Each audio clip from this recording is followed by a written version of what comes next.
नमस्कार दोस्तों, NG news Haryana में आपका स्वागत है।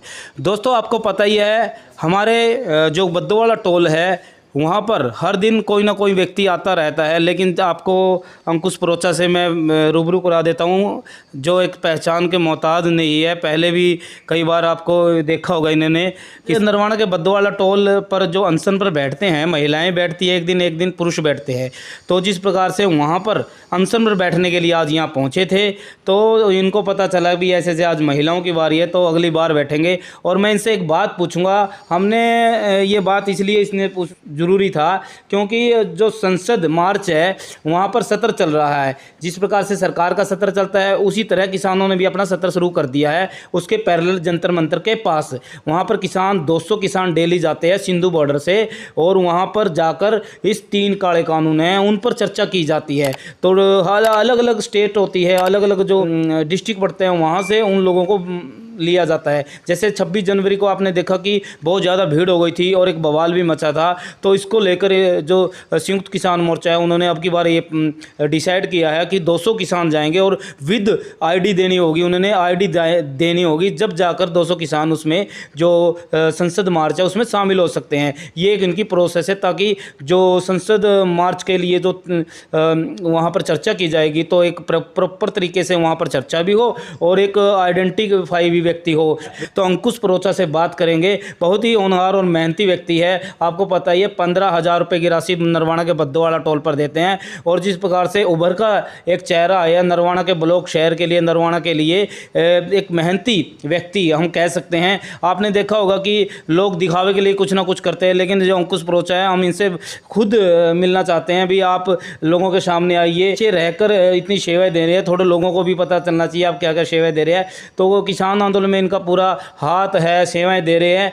तो ऐसे लोगों से बात करना जरूरी है और लोगों से परिचित कराना भी जरूरी है। तो संसद मार्च के लिए जिस प्रकार से संयुक्त किसान मोर्चा ने जो नियम बनाए, जो हिदायतें दी है, तो पूरी बात करेंगे किस प्रकार की हिदायतें हैं और कितने लोग इनमें शामिल हो सकते हैं। पहले तो स्वागत है सर अंकुश जी आपका, बहुत बहुत नमस्कार जी। तो जिस प्रकार से आज अनशन पर बैठने आए थे, आज अनशन का प्लान था लेकिन कुछ कारणों के कारण आज अनशन पे नहीं बैठ पाए क्योंकि आज लेडीज़ का डे था। एक दिन महिला एक दिन पुरुष। हाँ जी, तो वो आज नहीं हो पाया और यहीं से संसद कूच था। यहाँ से हम साथ ही निकलते दिल्ली के लिए, सिंघू बॉर्डर पे जाते और वहाँ पे कल जो पैरेलल पार्लियामेंट है जिसे हम कहते हैं संसद मार्च है, वहाँ पे 200 किसान इकट्ठा होते हैं और चर्चा करते हैं जो ये 3 काले कानून जैसे सरकार का सत्र चलता है वैसे ही किसानों ने अपना सत्र चलाना शुरू कर दिया जी, पैरेलल वहाँ जंतर मंतर के पास। तो वहाँ पर किस प्रकार की चर्चा की जाती है? जैसे किसान आंदोलन को चलते हुए 8 महीने पूरे हो गए, 9वां महीना शुरू हो गया, तो वैसे ही इस प्रोटेस्ट में हम क्या चीज़ें नई करें कि जिससे हम दिखें आगे, क्योंकि सरकार तो इस चीज़ से बिल्कुल पल्ला झाड़ चुकी है, ध्यान ही नहीं देती, टस से मस नहीं हो रही है। और उल्टा वहाँ पे ये कहने सुनने को मिलता है सरकार की तरफ से कि ये तो पॉलिटिकल एजेंडा है, बल्कि ये पॉलिटिकल एजेंडा नहीं है। ऐसा सुन के बहुत दुख होता है क्योंकि यहाँ जो बैठे हैं वो लोग किसान और मजदूर हैं और वो अपने हक की लड़ाई लड़ रहे हैं। तो इसीलिए कि इसको और अच्छे से पेश की जाए, तो किसान ये भी दिखाना चाहता है कि हम इस योग्य हैं। तो वो जैसे अभी मॉनसून सेशन चल रहा है पार्लियामेंट का, तो वो वहीं पे जंतर मंतर पे बैठे हैं और वहीं पे 200 किसान सिंघू बॉर्डर से, सबकी आईडीज़ लगती हैं। आईडी क्या लगती है सर? इसके लिए आप आधार कार्ड दे सकते हैं। तो ये प्रोसीजर क्या होता है? पहले बताना पड़ता है, पहले नोटिफाई करना पड़ता है। ये आप देख लीजिए, मैं काफ़ी दिन से ट्राई कर रहा था, मतलब पहले पता लग गया था मुझे इस चीज़ का, तो मेरा 28 तारीख कल नंबर पड़ा है सर। अच्छा। हाँ, तो आप देख सकते हैं अंकुश परोचा जी है, राष्ट्रीय मजदूर किसान मंच के महासचिव है, जो कुछ दिन पहले ही बनाया गया था और उसमें बहुत अच्छी तरह से काम कर रहे हैं। तो इनको वहाँ जाने के लिए इनको भी अपनी आईडी देनी पड़ रही है कि वहाँ पर सारे आइडेंटिफाई लोग होने चाहिए जो वहाँ पर कौन कौन जा रहे हैं, ताकि वहाँ पर किसी प्रकार की कोई घटना न घटे जो 26 जनवरी को घटी थी। तो जैसे आईडी दे रहे हो सर, उसके बाद क्या प्रोसीजर होता है? उसके बाद ये प्रोसीजर है कि वहाँ पे बस होती हैं, बसेस, उसमें उन 200 लोग किसानों को बिठा के पूरी पुलिस की निगरानी में फिर वहाँ लेके जाया जाता है। अच्छा, मतलब आप वहाँ से किसान जाते हैं 200? हाँ जी, सिंघू बॉर्डर से। आप अपने खुद के व्हीकल्स यूज़ नहीं कर सकते। अच्छा, अपने साधन नहीं? नहीं। अच्छा जी, वहीं पे बस होगी, पुलिस प्रोटेक्शन साथ में रहेगी जी? हाँ जी। वो साथ ही रहती है ताकि कुछ हो ना पाए। तो जाएगी और साथ में आप वापस। ये एक तरह से इसलिए है कि हम उन्हीं की देख रेख में सब हो, ताकि बाद में ये ब्लेम ना आए कि आपने ये कर दिया। अच्छा अच्छा अच्छा। क्योंकि पहले भी काफ़ी झूठे केसेस हो चुके हैं, गिरफ्तारी हो चुकी है कि इन्होंने उत्पात मचाया या कुछ गलत किया, मतलब हिंसक रूप से प्रदर्शन किया, ताकि ये चीज़ें ना होएं। तो इसको बहुत अहिंसक रूप से सबके सामने आए, ताकि वहाँ प्रदर्शन भी हो इस चीज़ का कि हाँ आए हैं किसान, साथ में वहाँ चर्चा भी हो, इस पे और अच्छे से चर्चा हो। तो ये जो 200 किसान होते हैं, हाँ जी, तो क्या एक ही डिस्ट्रिक्ट से होती है, एक स्टेट से? नहीं, ये पूरे भारत से आते हैं।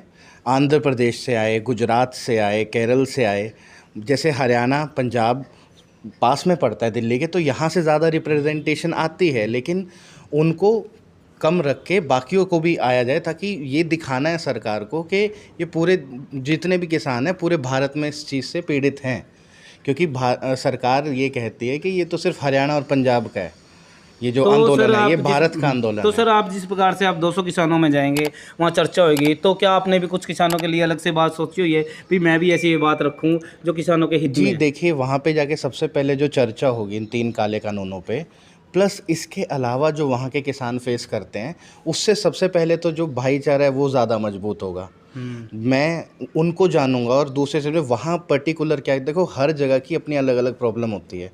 जैसे हरियाणा पंजाब में पानी की इतनी ज़्यादा दिक्कत नहीं है जो कि खेती के लिए होती है। अगर मान लो कोई साउथ से आ रहा है और वहाँ दिक्कत है, तो ऐसे हम और जानेंगे और उभर के आएगी ये चीज़। मतलब सबका मिलना जो, देखो इससे 2 मोटिव पूरे होते हैं। पहली चीज़ कि सबका रिप्रेजेंटेशन है, कि भारत से हर जगह से लोग आ रहे हैं, हर जगह से किसान आ रहे हैं और प्रदर्शन कर रहे हैं, इस पर चर्चा कर रहे हैं।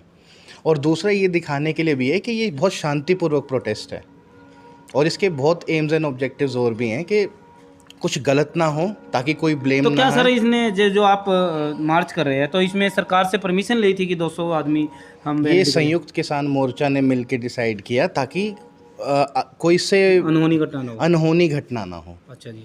और साथ में ये परमिशन ली गई है दिल्ली गवर्नमेंट से कि ऐसे प्रदर्शन करें। तो फिर आज जंतर मंतर तो जाना ही जाता है प्रदर्शन के लिए, वहाँ पे अनशन पे बैठते हैं, प्रोटेस्ट करते हैं, लेकिन वो है कि बॉर्डर्स इतने सील हैं कि ज़्यादा लोग नहीं जा सकते क्वांटिटी में लोग, इसलिए वो लिमिट 200 रखी गई है। अच्छा, तो फिर आज जाएंगे जी आप? जी हाँ जी, हम साथ ही वहाँ जाएंगे, और सुबह फिर कल वहाँ पे आज सिंघू बॉर्डर पहुँच जाएंगे, और कल सुबह वहाँ से जो टीम बनेगी 200 लोग, 200 किसान जाएंगे और वहाँ पे संसद मार्च पे बैठेंगे, चर्चा करेंगे इस चीज़ पे, और शाम को 5 बजे वापस सिंघू बॉर्डर आ जाएंगे। ठीक है, धन्यवाद। हाँ, तो हमारे साथ अंकुश परोचा जी थे, और जिस प्रकार से एक लगन और एक सोच है अच्छी किसानों के प्रति कि कई लोग करते हैं दिखावा देने के लिए, यहाँ आज भी जाते हैं, लेकिन अंकुश परोचा जी ऐसे व्यक्ति हैं कि जो 200 लोग वहाँ जा रहे हैं उनमें पहले ही अपना आइडेंटिटी दी थी कि मेरा नाम कब आएगा, तो